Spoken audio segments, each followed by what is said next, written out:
Aston villa 2 Manchester United 1 and Aston villa அவங்களோட winning ஸ்ட்ரீக்கை 7 matches ஆக்கிட்டாங்க இன் premier league. And அது மட்டும் இல்லாமல் 3 பாயிண்ட்ஸ் கேப்பை மெயின்டைன் பண்ணிட்டே இருக்காங்க with the league leaders Arsenal. So அவங்க டெஃபினட்டாக நம்ம கான்ஃபிடென்ட்டாக சொல்லலாம் அவங்க டைட்டில் ரேஸில் இருக்காங்கன்னு.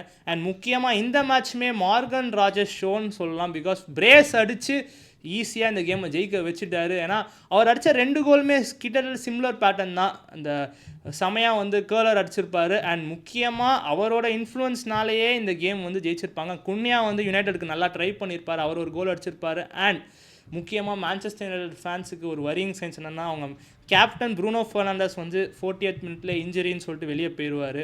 ஸோ அது கண்டிப்பாக யுனைடெட் ஃபேன்ஸுக்கு worrying signs. And Aston Villa கண்டிப்பாக மென்ஷன் பண்ணணும். ஏன்னா அவங்க வந்து பாயிண்ட்ஸ் ட்ராப் பண்ணுவாங்கன்னு நினச்சேன் இந்த கேம். பிகாஸ் யுனைடெட் வந்து கொஞ்சம் நல்லா, அதாவது அவங்க கேம் என்டர்டெய்னிங்காக போகும் யூஸ்வலாக. ஏன்னா லாஸ்ட் கேம் ப்ரோன்மவுத்தோட 4-4, அதுக்கு முன்னாடி நிறைய கேம்ஸ் வந்து ஷேக்கியாக, சில கேம்ஸ் அவையில் போய் ஜெயிச்சிருப்பாங்க, சில கேம் எவர்டனோட ரெட் கார்டு வாங்கி தோற்றுருப்பாங்க. ஸோ அன்பிரடிக்டபுளாக இருப்பாங்க யுனைடெட். ஸோ கண்டிப்பாக இது ஒரு டெஸ்டிங் கேம் நினச்சேன். பட் ஆனால் ஆஸ்டன் வில்லா திருப்பியும் அவங்க ரெசிலியன்ஸ் பண்ணி எனக்கு தெரிஞ்சு 3 பாயிண்ட்ஸ் எடுத்துகிட்டு போயிட்டாங்க.